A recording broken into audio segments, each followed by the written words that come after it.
أعوذ بالله من الشيطان الرجيم. بسم الله الرحمن الرحيم.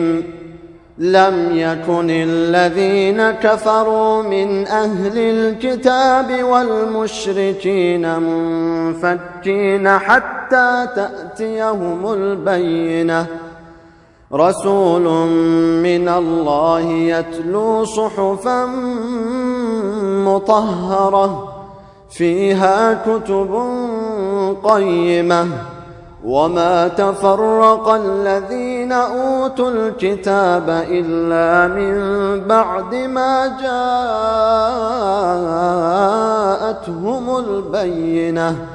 وما أمروا إلا ليعبدوا الله مخلصين له الدين حنفاء ويقيموا الصلاة ويؤتوا الزكاة وذلك دين القيمة.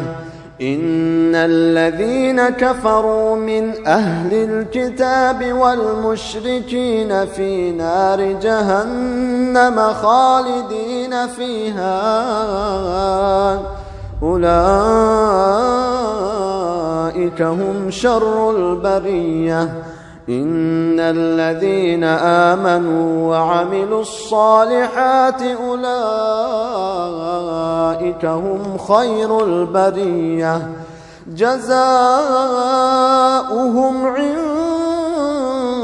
عند ربهم جنات عدن تجري من تحتها الأنهار خالدين فيها أبدا. رضي الله عنهم ورضوا عنه ذلك لمن خشي ربه. صدق الله العظيم.